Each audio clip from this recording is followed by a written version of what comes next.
The Paperback Princess by Robert Much. Elizabeth was a beautiful princess. She lived in a castle and had very expensive clothes. She was going to marry a prince named Ronald. Unfortunately, a dragon smashed her castle and burnt all her clothes with his fiery breath and carried off with Prince Ronald.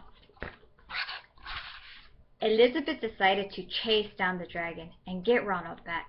She looked everywhere for something to wear, but the only thing that she could find that was not burnt was a paper bag. So she put on the paper bag and followed the dragon.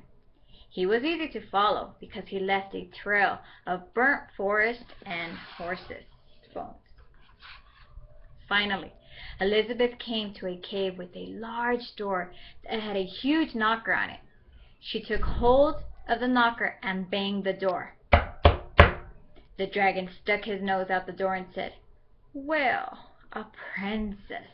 I love to eat princesses, but I have already eaten a whole castle today. I am a very busy dragon. Come back tomorrow."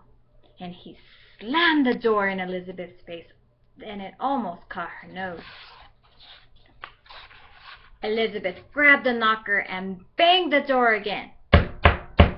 The dragon stuck out his nose and said, "Go away. I love to eat princesses, but I have already eaten a whole castle today, and I'm a very busy dragon.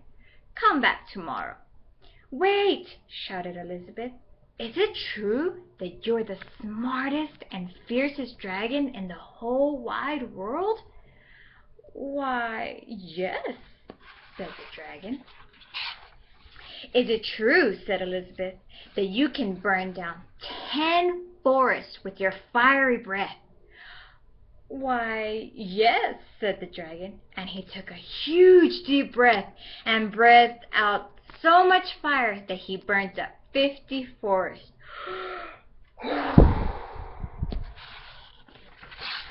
"Fantastic," said Elizabeth, and the dragon took another huge breath and breathed out so much fire that he burnt up 100 forests.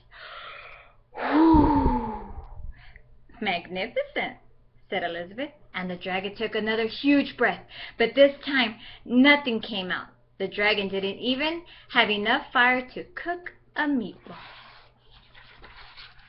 Elizabeth said, "Dragon, is it true that you can fly around the whole world in just 10 seconds?" "Why, yes," said the dragon, and he jumped up and flew all around the world in just 10 seconds.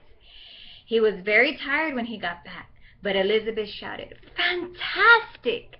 Do it again." So the dragon jumped up and flew around the world in 20 seconds. When he got back, he was too tired to talk, and he lay down and went straight to sleep. Elizabeth whispered very softly, "Hey, dragon." The dragon didn't move at all. She lifted up the dragon's ear and put her head inside. She shouted as loud as she could, "Hey, dragon!" The dragon was so tired he didn't even move. Elizabeth walked right over to the dragon and opened the door to the cave. There was Prince Ronald. He looked at her and said, "Elizabeth, you are a mess. You smell like ashes and your hair is tangled. You are wearing a dirty old paper bag. Come back when you're dressed like a real princess." Elizabeth looked at him and said, "Ronald, your clothes is very pretty and your hair is very neat. You look like a real prince. But guess what? You are a bum." They didn't get married after all. Thank you for listening. See you in class.